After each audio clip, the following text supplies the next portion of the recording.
제1장. 솥단지에서 나온 억지 욕심이 목구멍까지 차오른 시아버지 최참봉은 집안의 재물을 더 불리겠다는 허황된 꿈에 사로잡혀 있다. 그는 지나가던 도사의 헛소리를 맹신하여 며느리 연화에게 펄펄 끓는 물에 삶아낸 콩 한 바구니를 내던진다. 이 콩을 심어 싹을 틔우면 금덩이가 열릴 것이다.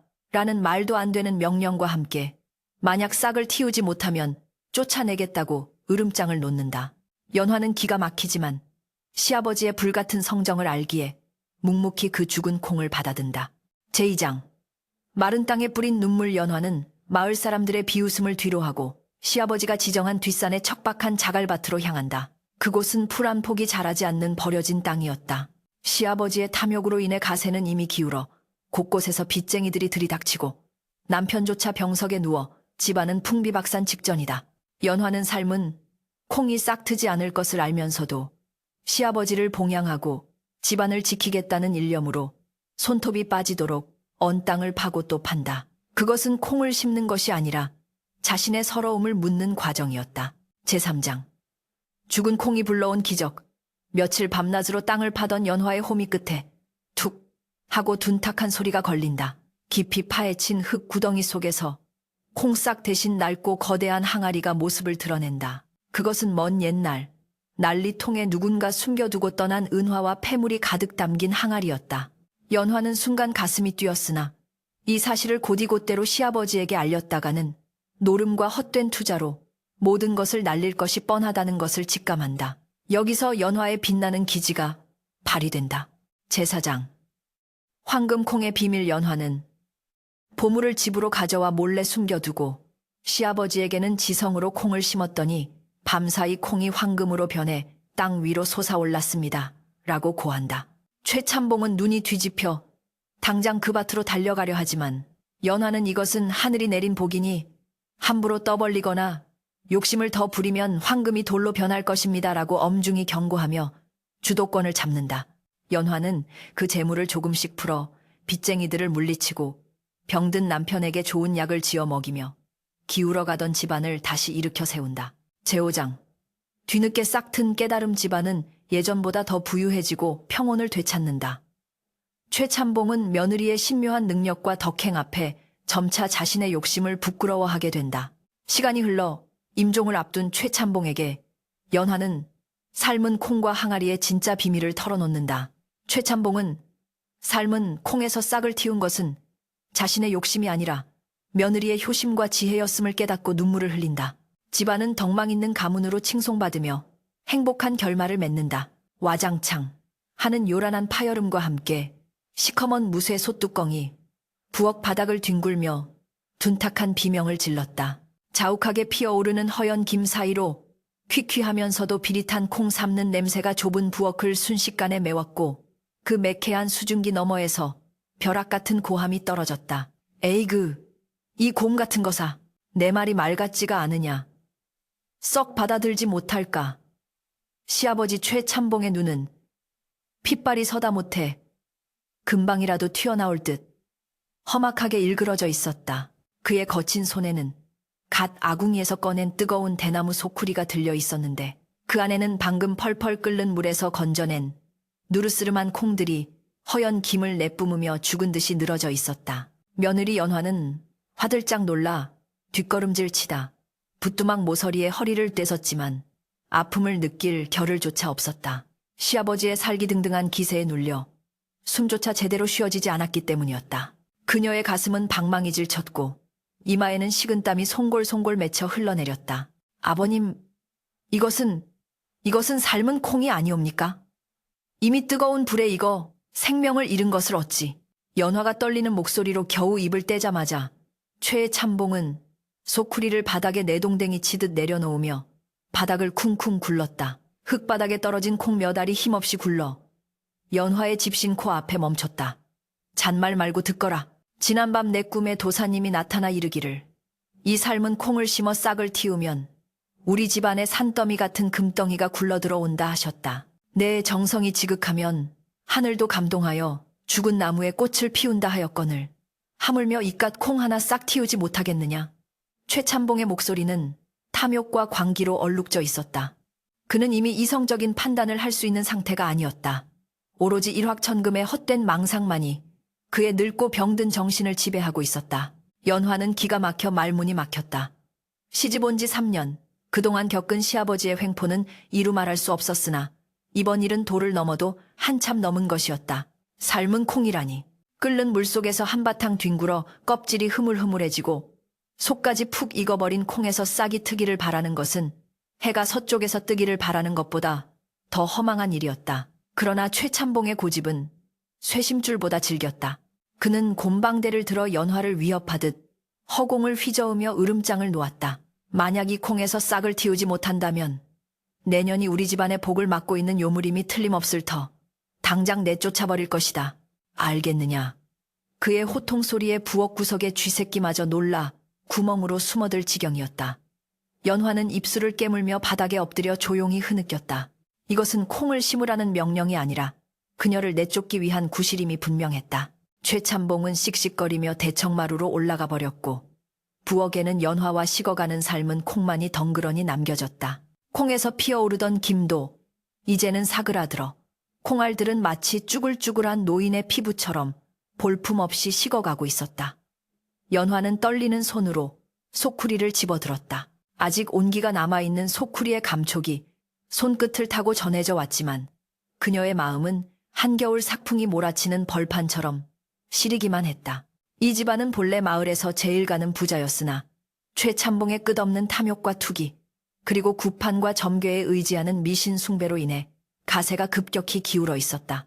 고가는 비어갔고 논밭은 하나둘씩 남의 손에 넘어갔다. 게다가 남편마저 원인 모를 병으로 자리에 눕게 되자 최참봉은 모든 원망을 며느리인 연화에게 돌리고 있었다. 내가 전생에 무슨 죄를 지었기에 이런 시련을 겪는단 말인가. 연화는 소매 끝으로 눈물을 훔치며 부엌 밖으로 나왔다. 마당에는 을씨년스러운 가을바람이 불어와 낙엽들을 이리저리 몰고 다녔다. 저 멀리 사랑채에서는 콜록거리는 남편의 기침 소리가 들려왔다. 약 한 첩 제대로 써보지 못하고 시들어가는 남편을 생각하면 가슴이 미어지는 듯했다. 시아버지는 약값으로 쓸 돈마저 점쟁이에게 가져다 바치고는 이제는 말도 안 되는 억지로 며느리를 사지로 내몰고 있는 것이다. 연화는 소쿠리를 꽉 움켜쥐었다. 손가락 마디마디가 하얗게 질릴 정도로 힘을 주었다. 쫓겨날 때 쫓겨나더라도 시아버지가 시킨 대로 하는 심연이라도 해야만 했다. 그것이 이 집안의 며느리로서 그리고 병든 남편의 아내로서 지켜야 할 마지막 도리라고 생각했다. 최참봉이 지정해준 땅은 집 뒤편에 있는 험한 자갈밭이었다. 마을 사람들은 그곳을 도깨비 터라 부르며 얼씬도 하지 않는 버려진 땅이었다. 풀 한 폭이 제대로 자라지 않는 그 척박한 땅에 그것도 삶은 콩을 심으라니 이것은 필시 며느리를 골탕 먹이려는 심산이거나 아니면 정말로 노망이 든 것이 분명했다. 연화는 호미 자루를 챙겨들고 뒷산으로 향하는 비탈길을 올랐다. 발밑에서 바스락거리는 마른 풀 소리가 마치 그녀의 타들어가는 속마음 같았다. 하늘은 잔뜩 찌푸려 금방이라도 비를 뿌릴 듯 무거웠고 까마귀 한 마리가 고목나무 가지에 앉아 불길하게 울어댔다. 산비탈에 도착한 연화는 잠시 숨을 고르며 주위를 둘러보았다. 온통 날카로운 돌멩이들과 억센 잡초 뿌리들만이 뒤엉켜 있는 황량한 땅이었다. 어디 하나 호미질을 쉽게 허락할 만한 틈이 보이지 않았다. 그녀는 한숨을 깊게 내쉬고는 자리에 주저앉아 호미를 들었다. 땅!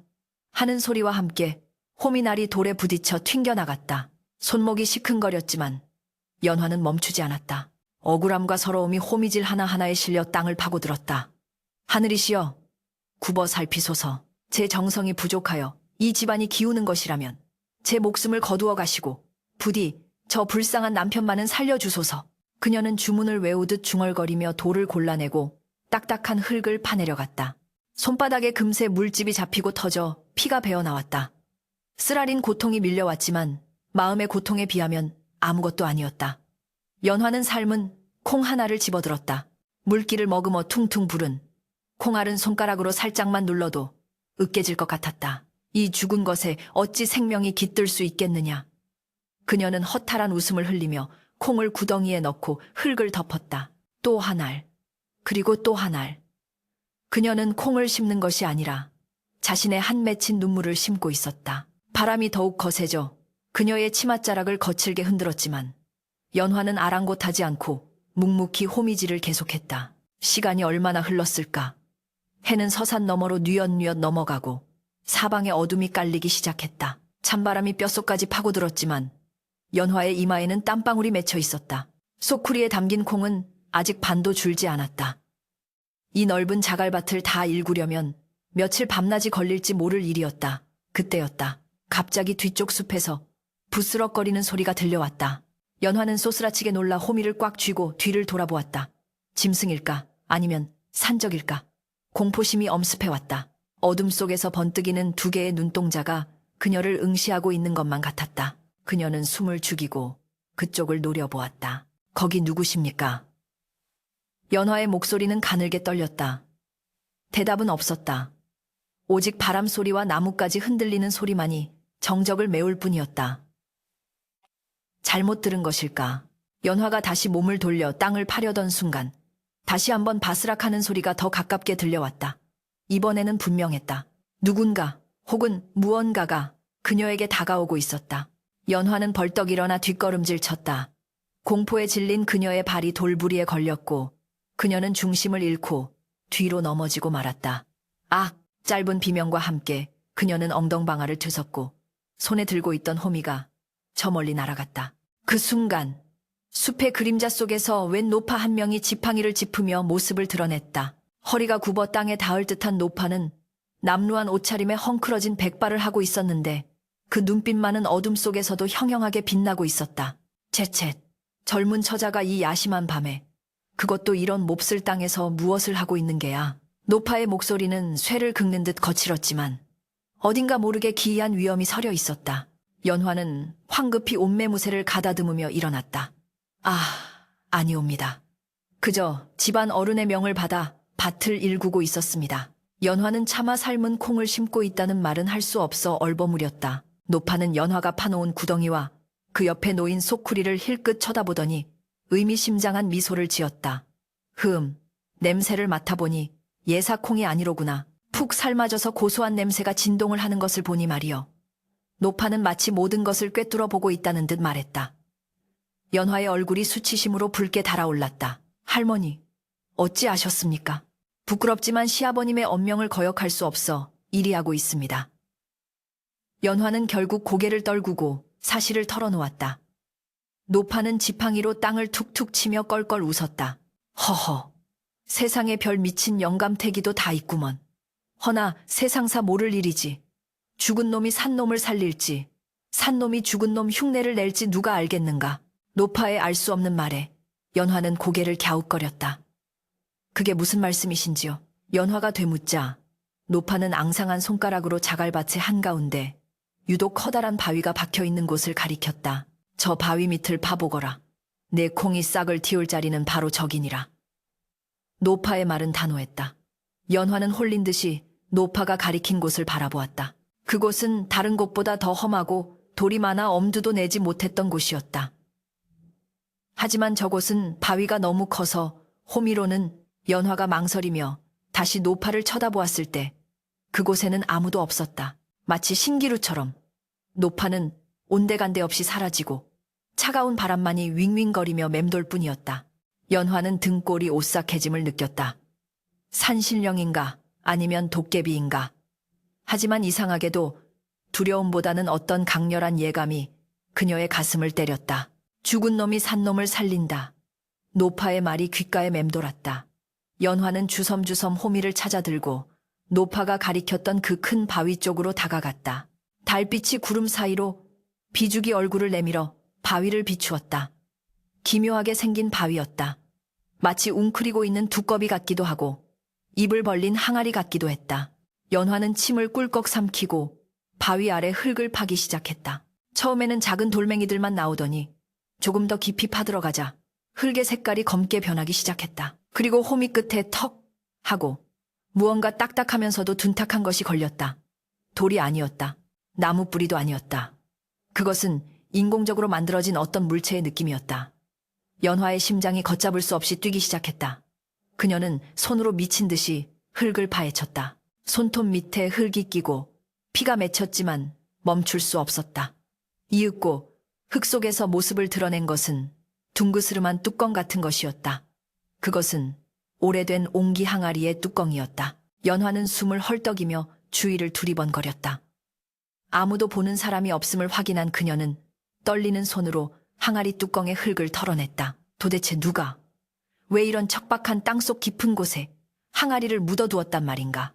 그리고 시아버지가 준 삶은, 콩은 과연 이 항아리와 무슨 관련이 있는 것일까? 아니면 그저 우연의 일치일까? 수만 가지 생각이 머릿속을 스쳐 지나갔다. 연화는 조심스럽게, 아주 조심스럽게 항아리 뚜껑을 들어 올렸다. 묵직한 뚜껑이 열리자 그 안에서 퀴퀴한 곰팡이 냄새와 함께 알 수 없는 서늘한 기운이 뿜어져 나왔다. 어두워서 안이 잘 보이지 않았다. 연화는 달빛을 등지고 항아리 안을 들여다보았다. 그리고 그 순간 그녀는 자신의 눈을 의심해야만 했다. 항아리 안에는 콩나물 시루처럼 빼곡하게 무언가가 채워져 있었는데 달빛을 받아 번쩍이는 그것은 분명 콩도 곡식도 아니었다. 그것은 차가운 금속의 광택이었다. 연화의 입에서 억눌린 탄성이 터져나왔다. 이것은. 그녀는 너무 놀라 뒤로 넘어질 뻔했다. 심장이 터질 것만 같아 가슴을 부여잡았다. 이것은 꿈인가? 생시인가? 그녀는 자신의 볼을 꼬집어 보았다. 아팠다. 꿈이 아니었다. 시아버지가 억지로 떠민 죽음의 땅에서 연화는 상상조차 할 수 없었던 엄청난 비밀과 마주하게 된 것이다. 삶은 콩을 들고 울며 올랐던 이 산비탈이 그녀의 운명을 송두리째 뒤바꿀 기회의 땅이 될 줄은 꿈에도 몰랐다. 그러나 놀라움도 잠시, 연화의 머릿속에 퍼뜩 시아버지의 얼굴이 떠올랐다. 이 사실을 아버님이 아신다면, 욕심 많은 최참봉이 이 사실을 알게 된다면 어떤 일이 벌어질지는 불을 보듯 뻔했다. 그는 당장 이 보물을 파내어 흥청망청 써버리거나 또 다른 투기에 쏟아부어 순식간에 날려버릴 것이다. 그리고 남편의 병을 고칠 기회도 영영 사라질지 모른다. 연화는 입술을 굳게 다물었다. 이 보물은 함부로 세상에 드러내서는 안 되는 것이었다. 그녀는 재빨리 항아리 뚜껑을 닫고 흙으로 다시 덮었다. 아무도 손대지 않은 것처럼 평평하게 다진 뒤 그 위에 가져온 삶은 콩을 흩뿌렸다. 콩을 심었다. 나는 콩을 심은 것이다. 연화는 스스로에게 최면을 걸듯 중얼거렸다. 그리고 그녀의 눈빛이 달라졌다. 방금 전까지 두려움과 절망에 떨던 연약한 며느리의 눈빛이 아니었다. 그것은 가족을 지키고 이 난관을 헤쳐나가겠다는 결연한 의지가 담긴 강인한 여인의 눈빛이었다. 이제부터 시작이었다. 죽은 콩으로 싹을 틔우라는 시아버지의 억지 주문에 맞서 그녀는 진짜 기적을 만들어내야만 했다. 연화는 빈 소쿠리를 옆구리에 끼고 산을 내려왔다. 그녀의 발걸음은 올라올 때보다 한결 무거웠지만 그 무게는 절망의 무게가 아니라 희망과 비밀의 무게였다. 어둠 속에 잠긴 초가집을 바라보며 연화는 마음속으로 다짐했다. 아버님이 원하시는 황금콩, 제가 반드시 보여드리겠습니다. 다만 그 방법은 제 방식대로일 것입니다. 희뿌연 새벽 안개가 채가시기도 전 연화는 우물가에서 길어올린 차가운 물로 세수를 하며 정신을 번쩍 차렸다. 밤새 한숨도 자지 못해 눈은 토라고 입술은 바싹 말라 있었으나 그녀의 가슴 속에는 어젯밤 발견한 항아리의 서늘한 감촉이 불덩이처럼 남아 있었다. 부엌으로 들어가 아궁이에 불을 지피는데 타닥타닥 타오르는 장작 소리가 마치 자신의 심장 박동 소리처럼 들려왔다. 솥에 물을 붓고 보리쌀을 안치며 연화는 곰곰이 생각에 잠겼다. 이 비밀을 지키려면 나는 철저히 미련한 며느리가 되어야 한다.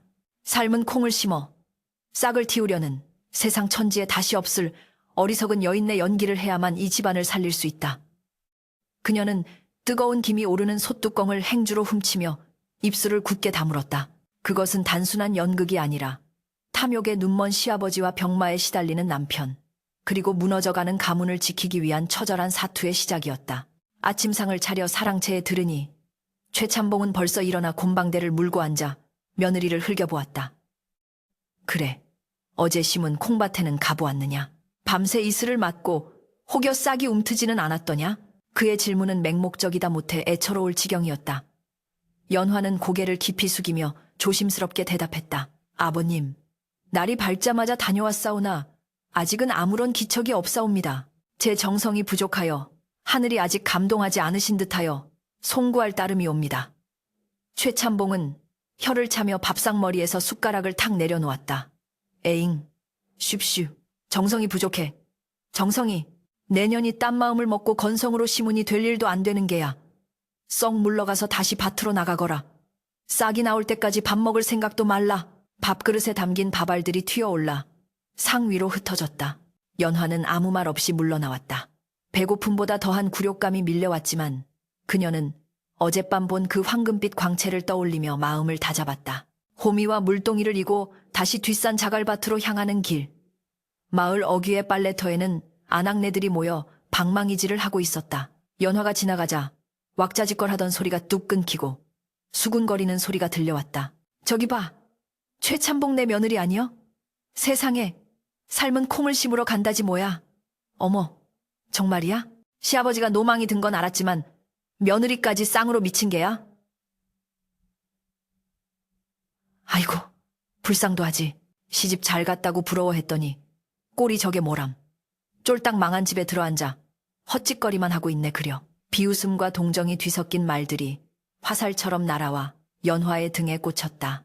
연화는 얼굴이 화끈거려 고개를 들 수 없었다. 당장이라도 소리를 지르며 아니요, 저는 미치지 않았습니다. 라고 외치고 싶었지만 꾹 참았다. 지금은 미친 취급을 받는 것이 오히려 안전했다. 그녀는 도망치듯 발걸음을 재촉하여 산비탈로 올라갔다. 밭에 도착한 연화는 항아리가 묻힌 큰 바위 주변을 먼저 살폈다. 다행히 지난밤 덮어둔 흙은 그대로였고 누구도 다녀간 흔적은 없었다. 그녀는 안도의 한숨을 내쉬며 짐짓 밭을 가는 시렵을 시작했다. 이미 심어놓은 삶은 콩들은 하루 만에 물기를 잃고 쭈글쭈글해지거나 벌레가 꼬여 썩어가고 있었다. 썩은 콩 냄새가 코를 찔렀다. 그것은 마치 최참봉의 썩어빠진 욕심과 몰락해가는 집안의 현실을 보여주는 듯했다. 연화는 썩은 콩을 파내고 새 흙을 덮는 척하며 실제로는 항아리 주변의 지형을 살피고 만약의 사태에 대비해 더 깊고 단단하게 흙을 다졌다. 그때 밭둑 너머에서 거친 숨소리와 함께 낯선 사내들의 목소리가 들려왔다. 연화는 본능적으로 몸을 낮추고 바위 뒤로 숨었다. 어이, 최참봉네 밭이 이 근방이라지? 그래, 저기 웬 여편 내가 밭을 갈고 있구먼. 저 땅이라도 팔아치워야 밀린 빚을 받을 수 있을 텐데 저런 돌밭을 누가 산다고. 험악한 인상의 장정 2명이 밭둑을 올라오고 있었다. 그들은 읍내의 악질 고리 대금업자 왕씨의 하수인들이었다. 연화의 심장이 덜컥 내려앉았다. 빚쟁이들이 들이닥친 것이다. 사내들은 밭 한가운데 서 있는 연화를 발견하고는 낄낄거리며 다가왔다. 보아하니 네가 최참봉 며느리로구나. 시아버지가 돈을 갚지 않아 우리가 여기까지 왔다. 이 밭재끼라도 내놓으라고 전해라. 한 사내가 침을 깸뱉으며 소리쳤다. 연화는 호미를 꽉 쥐고 일어섰다. 이 밭은 아버님께서 목숨처럼 아끼시는 땅입니다. 함부로 말씀하지 마십시오. 목숨? 아이고, 웃기는 소리 하고 있네. 구판 버리고 노름하느라 진 빚이 산더미인데 목숨 타령은 당장 내일이라도 집문서 날아갈 판에. 사내는 연화의 어깨를 거칠게 밀쳤다. 연화는 비틀거렸지만 넘어지지 않았다. 그녀의 눈빛이 매섭게 빛났다. 기한은 아직 남지 않았습니까? 돌아가십시오. 아버님께는 제가 잘 말씀드리겠습니다. 연화의 기세에 눌린 탓일까? 아니면 여인네 하나 상대로 험한 꼴을 보이기 싫어서였을까? 사내들은 혀를 차며 돌아섰다. 좋아, 사흘 주지. 사흘 뒤에도 돈을 안 갚으면 이 밭은 물론이고 내년까지 팔아버릴 줄 알아라. 그들은 으름장을 놓고 산을 내려갔다. 연화는 그들이 사라진 뒤에야 다리에 힘이 풀려 주저앉았다. 사흘 안에 돈을 마련하지 못하면 항아리 속의 보물도 집도 모두 잃게 될 위기였다. 해질녘이 되어 터덜터덜 집으로 돌아온 연화는 남편의 방으로 들어갔다. 방 안은 약초 달인 냄새와 퀴퀴한 병자의 냄새가 섞여 숨이 막힐 듯했다. 앙상하게 마른 남편 김선비는 이불을 턱 밑까지 덮어쓴 채 가쁜 숨을 몰아쉬고 있었다. 부인, 오셨소. 모기 소리만 한 목소리에 연화는 가슴이 미어졌다. 그녀는 서둘러 물수건을 짜서 남편의 뜨거운 이마를 닦아주었다. 서방님, 좀 어떠십니까? 약을 드셔야 하는데. 김선비는 힘겹게 눈을 뜨고 연화의 손을 잡았다. 그의 손은 얼음장처럼 차가웠다. 부인, 내 이제 틀린 것 같소. 아버님의 억지를 받아주느라 고생만 시키고 내가 죽으면 부디 친정으로 돌아가 개가하여 행복하게 사시오. 그런 말씀 마십시오. 서방님을 살리지 못하면 저도 죽습니다. 조금만 더 버텨주세요. 반드시 살 길을 찾겠습니다. 연화는 남편의 손을 부여잡고 오열했다. 남편은 훌륭한 학자였으나 아버지의 횡포에 길을 펴지 못하고 마음의 병까지 얻어 쓰러진 것이었다. 연화는 결심했다. 항아리 속의 재물은 바로 이 사람을 살리기 위해 하늘이 주신 것이다. 하지만 지금 당장 그것을 꺼내오면 빚쟁이들이 냄새를 맡고 달려들 것이고 시아버지는 또다시 헛된 곳에 탕진할 것이다. 지혜가 필요했다. 아무도 의심하지 않게, 그리고 누구에게도 빼앗기지 않게 그 재물을 사용할 방법이 필요했다. 그날 밤 최참봉은 술에 거나하게 취해 들어왔다. 에헤라디야, 금 나와라 뚝딱, 은 나와라 뚝딱. 혀 꼬인 소리로 노래를 부르며 들어온 그는 마루에 걸터 앉아 연화를 불렀다. 아가, 내 콩밭은 안녕하냐? 싹이 났어, 안 났어? 연화가 조용히 마당에 서서 대답했다. 아버님, 아직 싹은 나지 않았으나 밭에서 기이한 기운이 감돌고 있더이다. 흙이 꿈틀거리고 밤마다 서기뢰이치가 어린 빛이 뿜어져 나오니 머지않아 큰 경사가 있을 듯합니다. 연화는 거짓말을 했다. 그것은 시아버지의 욕망을 자극하여 시간을 벌기 위한 임시 방편이었다. 최참봉의 눈이 번쩍 뜨였다. 뭐라? 석이? 빛이 뿜어져 나와? 옳지. 내 꿈이 맞았어. 도사님 말이 맞았단 말이다. 최참봉은 덩실덩실 춤을 추며 방으로 들어갔다.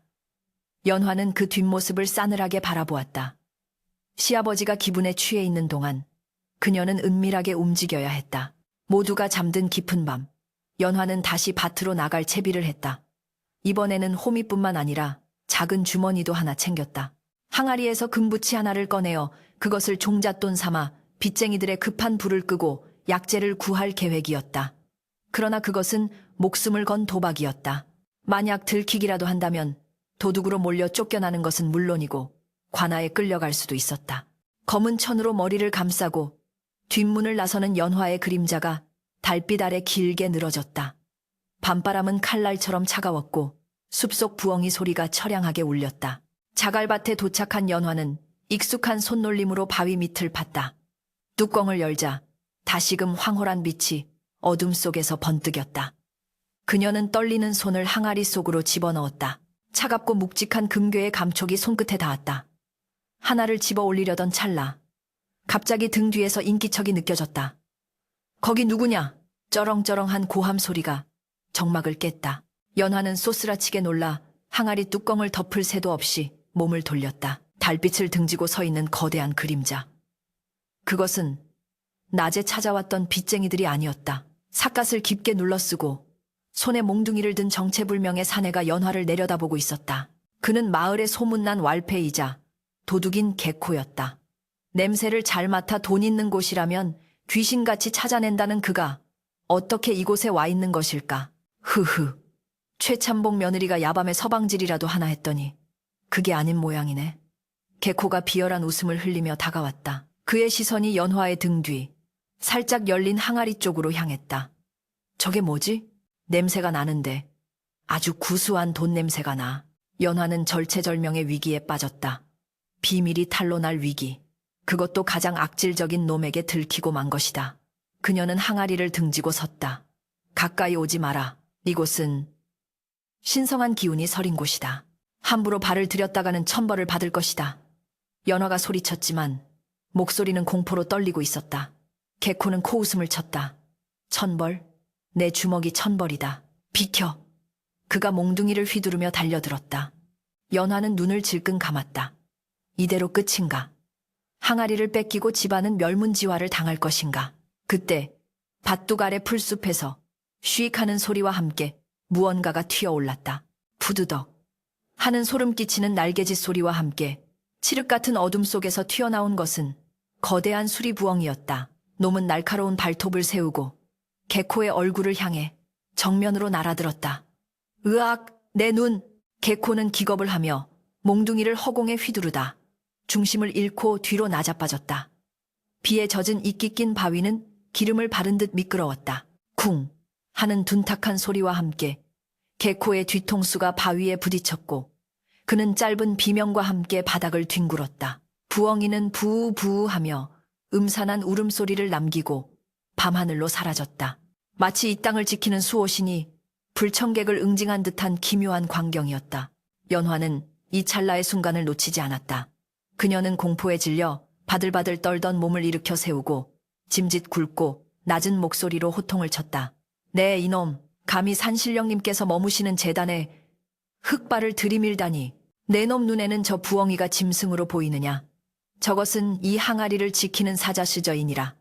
연화의 일갈은 서리발처럼 차가웠다. 머리가 핑 도는 와중에 부엉이의 습격을 받은 개코는 혼비백산하여 얼굴이 사색이 되었다. 그는 본래 도둑질을 일삼으면서도 미신을 맹신하는 위인이었다. 게다가 최의 참복내 며느리가 구판을 벌이듯 콩을 심고 있다는 소문을 들었던 터라 이 기괴한 상황을 예사롭지 않게 받아들였다. 사자라고? 그럼 저 항아리 속에 든 것은? 개코가 떨리는 손으로 항아리를 가리키며 뒷걸음질 쳤다. 연화는 눈을 부릅뜨고 항아리를 자신의 몸으로 가렸다. 그리고는 바닥에 굴러다니던 썩은 콩 한 줌을 집어 개코에게 쨘 뿌렸다. 썩 물러가라. 이것은 역병을 가두어 놓은 독이다. 탐욕스러운 자가 손을 대면 온몸이 썩어 문드러지는 저주가 내릴 것이다. 내 놈도 저 썩은 콩처럼 되고 싶으냐? 썩은 콩들이 개코의 얼굴에 철썩철썩 달라붙었다. 시큼하고 역겨운 썩은 냄새가 진동하자 개코는 그것이 진짜 역병의 기운이라도 되는 양비명을 지르며 벌떡 일어났다. 아이고, 사람 살려. 내 다시는 안 오리다. 그는 몽둥이도 버려둔 채 꽁무니가 빠지게 산비탈을 굴러내려갔다. 개코의 발소리가 완전히 사라지자 연화는 그제야 다리가 풀려 바닥에 주저앉았다. 심장이 터질 듯 쿵쾅거렸고 식은땀이 비오듯 흘러내렸다. 하마터면 모든 것을 잃을 뻔했다. 그러나 안도할 시간이 없었다. 개코는 혓바닥이 가벼운 자였다. 당장은 놀라 도망쳤지만 날이 밝으면 마을 사람들에게 헛소문을 퍼뜨리거나 의심을 품고 다시 올 수도 있었다. 연화는 결단을 내려야 했다. 그녀는 항아리에서 금괴 2덩이를 꺼내 품속 깊이 갈무리했다.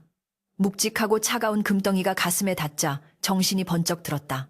그리고는 나머지 보물들이 보이지 않도록 흙과 자갈을 더욱 두껍게 덮고 그 위에 썩은 콩과 잡초를 어지럽게 널어놓아 마치 버려진 무덤처럼 위장했다.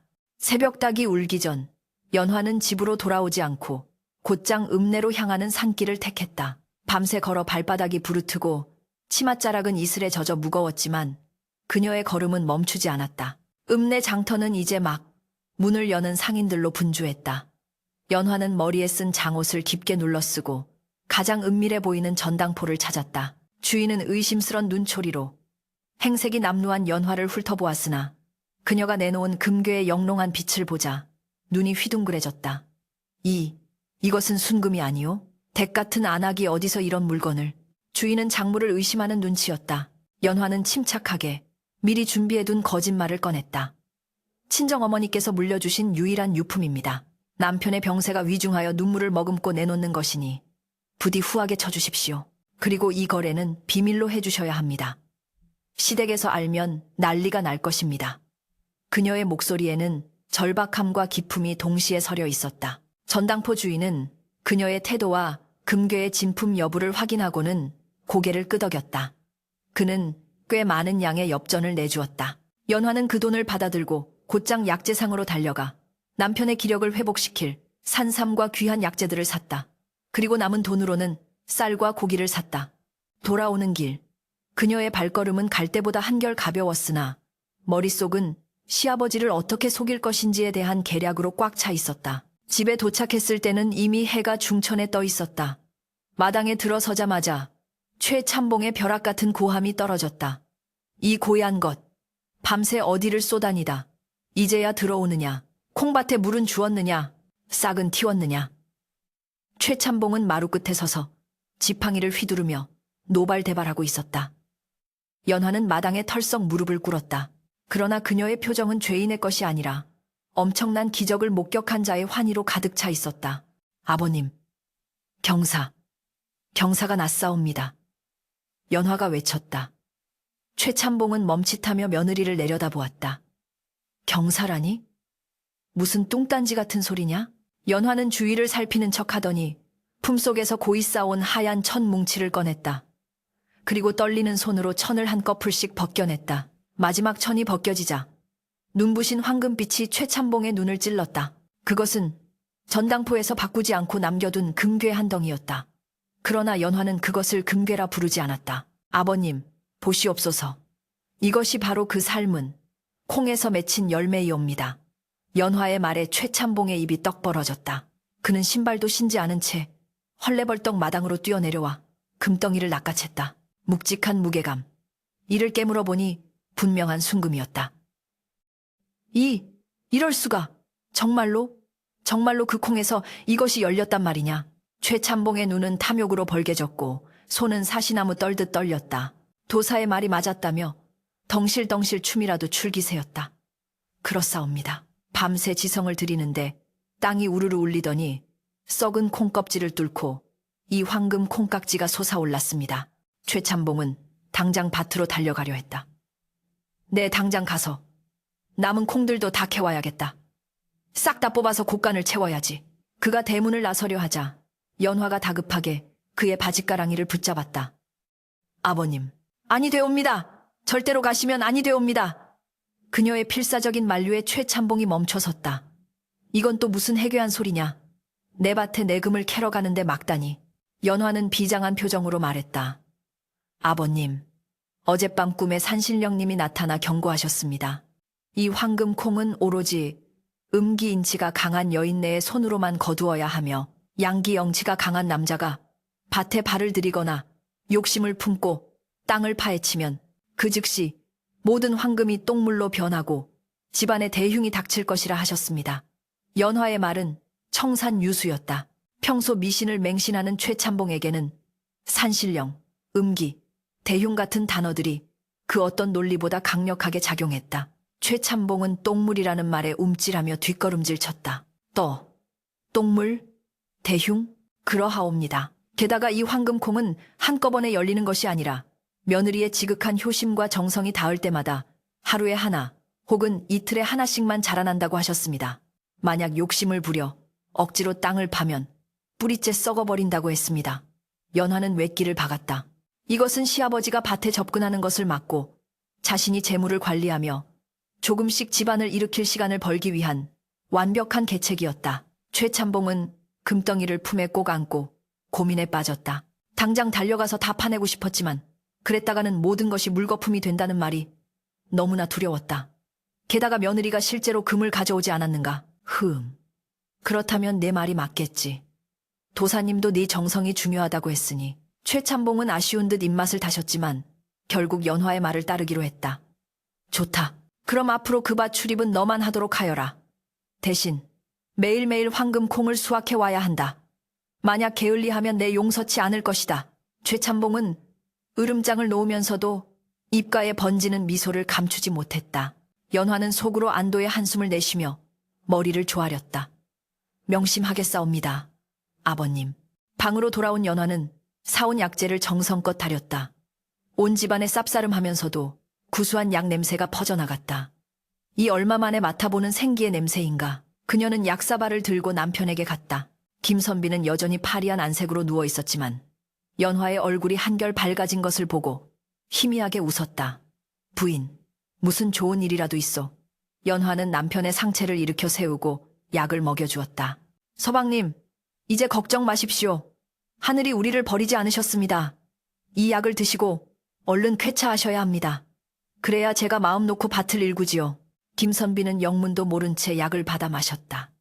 뜨거운 약 기운이 식도를 타고 내려가자 차갑게 식어있던 오장육부에 온기가 돌기 시작했다. 연화는 남편을 눕혀주고 나오며 하늘을 올려다보았다. 먹구름이 걷히고 맑은 가을 하늘이 드러나고 있었다. 그러나 그녀는 알고 있었다. 이것은 폭풍 전의 고요함일 뿐이라는 것을. 개코가 퍼뜨릴 소문, 그리고 빚쟁이 왕씨의 독촉 기한이 내일로 다가와 있었다. 연화의 전쟁은 이제부터가 진짜 시작이었다. 그녀는 부엌 한 구석에 숨겨둔 엽전 꾸러미를 만지작거렸다. 내일 아침 왕씨가 들이닥칠 때 보란듯이 빚을 갚고 그들의 코를 납작하게 만들어주리라. 그리고 그 과정에서 시아버지의 의심을 사지 않고 오히려 자신의 입지를 더욱 단단히 할 묘책이 필요했다. 밤이 깊었다.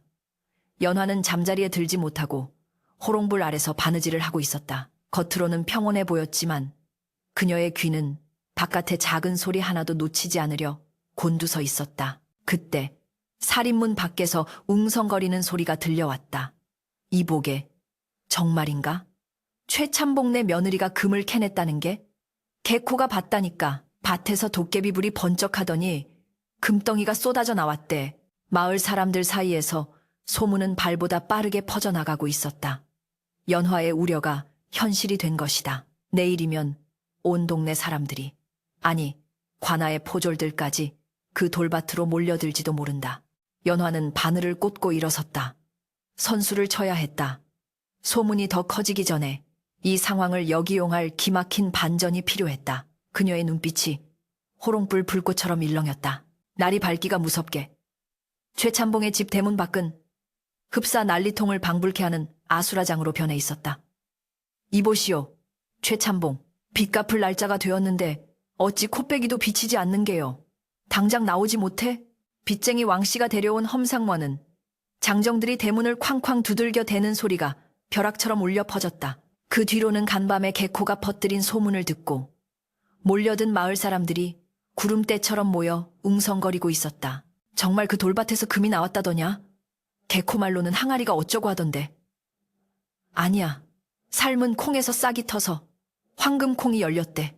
온갖 추측과 억측이 뒤섞여 마당 안까지 흘러들어왔다. 방 안에 틀어박힌 최의 참봉은 사시나무 떨듯 떨며 이불을 뒤집어 쓰고 있었다. 아이고, 저놈들이 내 금을 뺏으러 왔구나. 연화야, 아가, 문 단속 단단히 해라. 절대 열어주지 마라. 그는 금괴가 든 주머니를 가슴에 품고는 행여 누가 쳐다보기라도 할까봐 눈알을 굴리며 안절부절 못했다. 욕심은 하늘을 찌르나 겁은 쥐새끼보다 많은 위인이었다.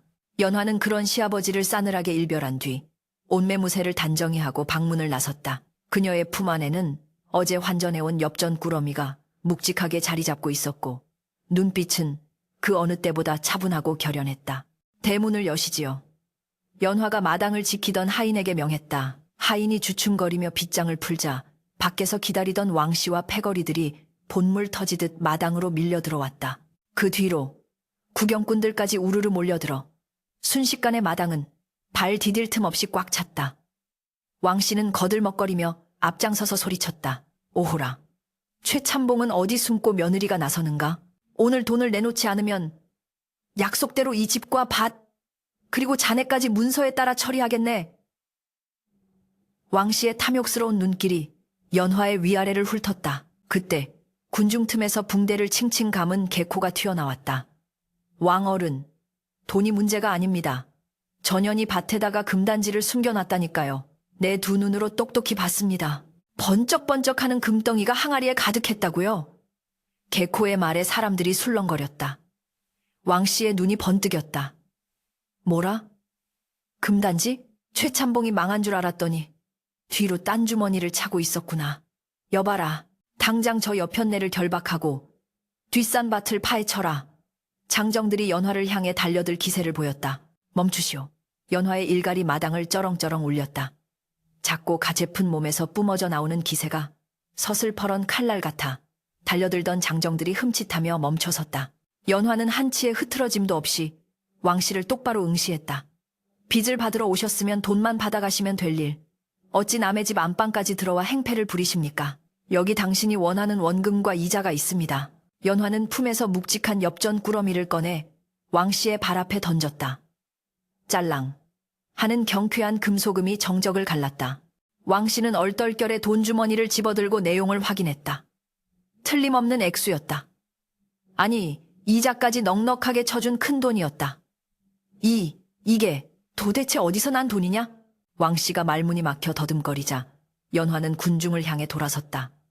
그녀는 이제 이 모든 소란을 잠재우고 동시에 앞으로 닥칠 화근을 잘라낼 연극을 시작해야 했다. 여러분, 들으십시오. 개코의 말대로 뒷산밭에서 금이 나온 것은 사실입니다. 연화의 폭탄 선언에 사람들이 웅성거리며 환호성을 질렀다. 최참봉은 문틈으로 엿보다가 기절초풍할 노릇이었지만 나설 용기는 없었다. 연화는 말을 이었다. 허나 그 금은 땅에 묻혀있던 것이 아니라 시아버님의 지극한 정성과 하늘의 감동으로 삶은 콩에서 열린 천상의 열매입니다. 사람들이 웅성거렸다. 삶은 콩에서 금이? 그게 말이 돼? 의심의 눈초리가 쏟아졌다. 연화는 예상했다는 듯 미소를 지으며 말을 이었다. 믿지 못하시겠거든 저를 보십시오. 다 쓰러져 가던 집안 며느리가 하루아침에 이 큰 빚을 갚았습니다. 이것이 증거가 아닙니까? 하오나. 연화가 목소리를 높이자 좌중이 다시 조용해졌다. 이 황금콩은 하늘이 내린 신물성우이라. 욕심에 눈먼 자가 손을 대거나 억지로 땅을 파헤치면 그 즉시 독사나 진해 같은 흉물로 변하여 재앙을 내린다 하셨습니다. 개코가 어젯밤 날벼락을 맞은 것도 그 부정한 마음 때문입니다. 개코가 억울하다는 듯 소리쳤다. 거짓말! 내가 본 건 분명 항아리였어. 전현이 요물이라 사람들을 속이는 거야. 다들 속지 마. 저 뒷산 바위 밑에 금단지가 있어.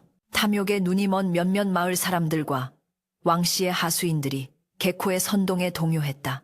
그래, 확인해보자. 땅 주인도 아닌데 우리가 못 파볼 게 뭐 있어. 사람들의 눈에 탐욕의 불길이 일기 시작했다. 연화가 막아서기엔 역부족이었다. 아니, 연화는 막지 않았다. 오히려 길을 터주며 차갑게 말했다. 정글이 의심되시면 가보시지요. 허나 신령님의 노여움을 사서 일어나는 모든 변고는 여러분의 몫입니다. 사람들은 연화의 경고를 무시하고 웡미와 삽을 들고 뒷산으로 우르르 몰려갔다. 왕씨도 빚은 받았으나 혹시나 하는 욕심에 그 뒤를 따랐다. 연화는 그들의 뒷모습을 보며 회심의 미소를 지었다. 그녀는 지난밤 개코가 도망간 직후 항아리를 더 깊은 곳, 아무도 생각지 못할 엉뚱한 장소로 옮겨 심어두었다. 그리고 원래 항아리가 있던 자리에는 썩은 콩죽과 뱀들이 좋아하는 비릿한 미끼를 잔뜩 넣어두고 흙을 덮어두었던 것이다. 잠시 후 뒷산에서 비명소리가 터져나왔다. 으악! 뱀이다! 살려줘! 지네가 득실거린다. 으악! 내 손! 산으로 올라갔던 사람들이 혼비백산하여 굴러떨어져 내려오기 시작했다. 그들의 얼굴은 공포로 질려 하얗게 떠 있었다. 개코는 뱀에게 물릴 뻔했는지 바지춤을 적신 채 네 발로 기어 내려왔다. 살려주시오. 정말 독사가 득실거려. 왕씨 역시 식은땀을 흘리며 내려왔다. 그는 파헤쳐진 구덩이에서 꿈틀거리는 흉물들을 직접 목격한 참이었다. 연화는 마당 한가운데 꼿꼿이 서서 그들을 맞이했다. 보셨습니까? 욕심이 빚어낸 참상을. 하늘이 내린 복은 주인이 따로 있는 법입니다.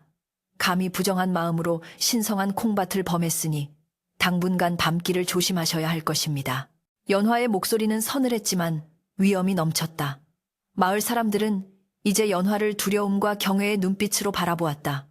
저댁 며느리가 보통 내기가 아니야. 산신령의 비호를 받는 게 틀림없어.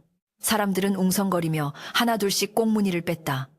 왕씨도 더 이상 머물 명분이 없었다. 돈도 받았고 기이한 현상까지 목격했으니 괜히 엮였다가 동티가 날까 두려웠던 것이다. 빚은 갚았으니 되었다. 내 다시는 이 집에 발을 들이나 봐라. 왕씨는 패거리를 이끌고 황급히 사라졌다. 마당이 텅 비고 정적이 찾아오자 방 안에서 최참봉이 기어 나왔다. 그는 방문을 살짝 열고 연화의 눈치를 살폈다. 아, 아가, 다 갔느냐? 그 뱀들은. 정말 신령님의 조하냐? 최참봉의 목소리는 한껏 기가 죽어 있었다. 그는 자신의 눈으로 확인하지는 못했지만 밖에서 들려온 비명소리만으로도 충분히 겁을 집어먹은 상태였다. 연화는 시아버지에게 다가가 정중히 고개를 숙였다. 예, 아버님. 아버님의 지극한 정성이 하늘에 닿아 나쁜 기운들이 감히 우리 집안의 복을 넘보지 못하고 쫓겨난 것입니다. 허나 앞으로도 조심하셔야 합니다. 아버님께서 조금이라도 딴 마음을 품으시거나 이 비밀을 밖으로 발설하시면 그 황금 콩들은 순식간에 돌멩이로 변하고 다시 독사들이 들끓을 것입니다. 이것은 완벽한 색이었다. 최참봉은 이제 밭 근처에는 얼씬도 하지 못할 것이며 재물에 대한 권한도 전적으로 연화에게 맡길 수밖에 없게 되었다. 아이고, 그렇고 말고 내 입도 뻥긋 안 아마. 밭 관리는 네가 전적으로 맡아라. 나는 그저 주는 대로만 받겠다. 최참봉은 맹세하듯 손을 내저었다. 그날 저녁 연화는 남편 김선비의 방으로 들어갔다. 밖은 소란스러웠으나 방 안은 평온했다. 남편은 며칠간 연화가 지어 올린 좋은 약을 먹고 안색이 눈에 띄게 좋아져 있었다. 그는 일어나 앉아 연화를 맞이했다. 부인, 밖이 소란하던데 별일 없었소? 연화는 남편의 손을 따뜻하게 잡았다. 거칠고 물집 잡힌 자신의 손이 부끄러웠지만 남편은 그 손을 소중하게 어루만져 주었다.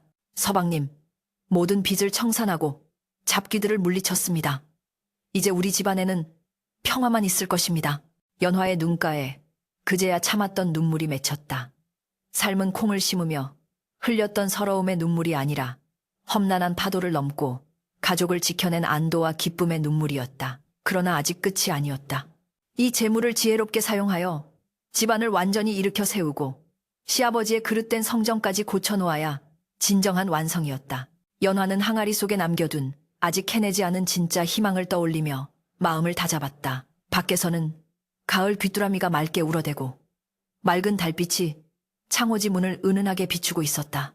폭풍우가 지나간 자리에 비로소 단단한 뿌리가 내리고 있었다. 세월이 유수와 같다더니 어느덧 최참봉댁 마당에 심어놓은 감나무가 담장을 훌쩍 넘길 만큼 자라났다. 한때 잡초만 무성하고 빚쟁이들의 고함 소리가 끊이지 않았던 집안은 이제 고즈넉한 기와집으로 탈바꿈하였고 사랑채에서는 낭낭한 글 읽는 소리가 담장을 넘어 마을 어귀까지 퍼져나갔다. 공자왈, 인른이 아니면 예리가 아니오. 병석에 누워 오늘 내일 하던 김선비는 연화의 지극한 내조 덕분에 털고 일어나 이제는 인근 고을의 학동들을 가르치는 훈장으로서 명망을 떨치고 있었다. 곳간에는 뱁살이 가득하고 부엌에서는 구수한 밥 짓는 냄새가 끊이지 않으니 마을 사람들은 입을 모아 이 집안의 중흥이 모두 며느리 연화의 덕이라 칭송했다. 연화는 그동안 항아리에서 나온 재물을 허투루 쓰지 않았다. 그녀는 시아버지 몰래 조금씩 금을 처분하여 헐값에 팔려나갔던 문전 옥답을 되찾았고 소작인들의 세경을 낮춰주어 민심을 얻었다. 흉년이 들 때면 곳간을 열어 빈민들을 구제하니 사람들은 그녀를 일러 콩밭에서 난 생불산 부처이라 불렀다. 하지만 정작 연화 자신은 비단옷 한 번 걸치지 않고 여전히 무명옷을 입으며 검소하게 생활했다. 그녀가 가장 아끼는 것은 화려한 폐물이 아니라 매일 아침 깨끗한 물 한 그릇을 떠놓고 가족의 평안을 비는 정화수 그릇이었다. 최참봉 또한 많이 변해 있었다. 처음에는 황금콩이 나오지 않는다며 안달복달하고 며느리를 닥달하기도 했으나 시간이 흐르면서 집안이 날로 번창하고 아들의 병이 완쾌되자 점차 욕심을 내려놓기 시작했다. 그는 더 이상 국판을 기웃거리지 않았고 노름방 근처에는 얼씬도 하지 않았다. 대신 뒷짐을 지고 마을을 거닐며 사람들의 존경 어린 인사를 받는 재미에 푹 빠졌다. 가끔 뒷산 자갈밭을 멍하니 바라보기도 했으나 연화가 경고했던 독사와 똥물 이야기가 뇌리에 박혀 감히 발을 들여놓지는 못했다. 그저 허허 우리 며느리 정성이 지극하여 산신령님이 계속 복을 주시는 게지하며 너털 웃음을 지을 뿐이었다. 그러던 어느 해 늦가을 찬바람이 불기 시작할 무렵 최참봉이 노환으로 자리에 눕게 되었다. 용하다는 의원을 불러 진맥을 해보았으나 의원은 고개를 저으며 조용히 물러갔다. 기력이 다하여 천명을 기다리는 수밖에 없겠습니다. 최참봉의 임종이 가까워지자 김선비와 연화는 밤낮으로 그의 곁을 지켰다. 앙상하게 마른 최참봉의 얼굴에는 지난날의 탐욕과 심술은 온데간데 없고 저물어가는 해처럼 평온하고 쓸쓸한 기운만이 감돌고 있었다. 어느 깊은 밤 최참봉이 가쁜 숨을 몰아쉬며 연화를 찾았다. 아가, 연화야, 여기 있느냐? 희미한 호롱불 아래서 연화가 시아버지의 손을 꼭 잡았다. 예, 아버님, 곁에 있습니다. 최참봉은 흐릿한 눈으로 며느리를 한참 동안 응시했다. 그의 눈가에 이슬이 맺혔다. 내 평생 헛된 욕심에 눈이 멀어 너를 참 많이도 괴롭혔구나. 죽은 콩을 심으라 억지를 부리고 네가 아니었으면 우리 집안은 진작에 풍비박산 났을 터인데. 연화는 고개를 저으며 눈물을 훔쳤다. 아니옵니다. 아버님. 아버님의 그 언명이 있었기에 제가 정신을 차리고 집안을 살릴 방도를 찾은 것이옵니다. 최참봉은 힘겹게 고개를 끄덕이다가 문득 생각난 듯 물었다. 헌데 이제 나도 갈 때가 되었으니 솔직히 말해주려무나 그 뒷산 밭에서 정말로 삶은 콩이 싹을 틔워 황금이 되었던 게냐? 아니면 내가 늙고 망령이 들어 헛것을 믿었던 게냐? 죽음을 앞둔 노인의 목소리에는 일말의 미련보다는 진실을 알고 싶은 순수한 호기심이 담겨 있었다. 연화는 잠시 망설였다. 끝까지 선의의 거짓말을 하는 것이 도리일까? 아니면 진실을 말하여 시아버지의 마음을 편하게 해드리는 것이 옳을까? 그녀는 시아버지의 앙상한 손등을 어루만지며 결심한 듯 입을 열었다. 아버님, 이제야 말씀 올립니다. 사실 그 황금은 콩에서 열린 것이 아니었습니다. 연화는 조용하고 차분한 목소리로 그날 밤 항아리를 발견한 일부터 뱀과 썩은 콩으로 사람들을 속인 일, 그리고 그 재물을 어떻게 써왔는지 하나하나 털어놓았다. 삶은 콩은 결코 싹을 틔울 수 없지요. 허나 아버님, 비록 콩에서는 싹이 나지 않았으나 아버님의 그 말씀이 저를 그 험한 자갈밭으로 이끌었고 그 덕분에 땅속에 묻혀있던 보물을 찾을 수 있었습니다. 그러니 어찌 보면 아버님의 말씀이 기적을 만든 것이나 진배 없습니다. 연화의 고백을 듣는 최참봉의 눈이 휘둥그레졌다가 이내 스르르 감겼다. 화를 낼 줄 알았던 그는 오히려 깊은 한숨과 함께 껄껄 웃음을 터뜨렸다. 비록 기운이 없어 쉰소리가 섞여 나왔지만 그것은 생애 처음으로 짓는 가장 편안하고 진솔한 웃음이었다. 허허허, 그랬구나. 내가 며느리 손바닥 위에서 놀아놨구나. 삶은 콩이 싹을 틔운 게 아니라 네 효심과 지혜가 썩은 집안에 꽃을 피운 게야. 그렇고 말고 황금 항아리보다 네가 더 귀한 보배로구나. 최참봉은 며느리의 손을 자신의 가슴으로 가져가 힘주어 눌렀다. 고맙다. 정말 고맙다. 내 이제야 참된 부부가 무엇인지 깨닫고 가는구나. 재물은 항아리에 있는 것이 아니라 사람 마음에 있는 것을. 최참봉은 남편 김선비도 불렀다. 너는 참으로 복받은 놈이다. 이리 훌륭한 부인을 얻었으니 평생 은인으로 여기고 귀하게 대접하거라. 김선비는 눈물을 흘리며 아버지의 유언을 가슴에 새겼다. 그날 새벽, 최참봉은 가족들이 지켜보는 가운데 평온한 얼굴로 숨을 거두었다. 그의 장례는 마을 사람들의 애도 속에 성대하게 치러졌다.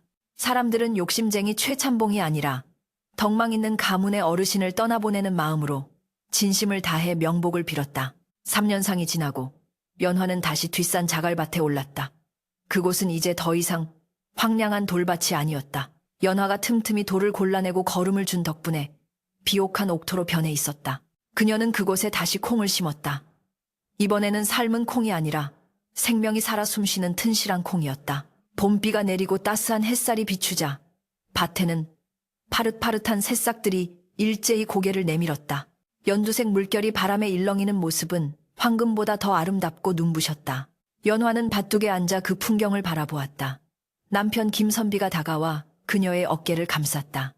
두 사람 사이에는 씩씩하게 자란 아들이 콩밭을 뛰어다니며 웃고 있었다. 부인, 저 콩들이 자라 우리 가족의 양식이 되고 또 내년의 씨앗이 되겠구려. 남편의 말에 연화가 미소 지으며 대답했다. 예, 서방님. 억지로 싹을 틔우려 했던 욕심은 죽은 콩과 같았으나 땀 흘려 가꾼 정성은 저리도 푸른 생명이 되었습니다. 아버님께서 남겨주신 마지막 교훈이 저 밭에 가득합니다. 바람이 불어와 콩잎들이 사각거리는 소리가 마치 최참봉의 너털웃음 소리처럼 들려왔다. 연화는 하늘을 올려다보았다. 구름 한 점 없는 맑은 하늘이 그녀의 마음처럼 투명했다. 삶은 콩은 싹을 틔우지 못했지만 며느리의 지혜는 욕심이라는 껍질을 깨고 진정한 행복이라는 결실을 맺었다. 그 이야기는 입에서 입으로 전해져 고을 사람들에게 황금을 얻으려거든 욕심을 버리고 사람을 심으라는 귀한 가르침으로 오래도록 남게 되었다.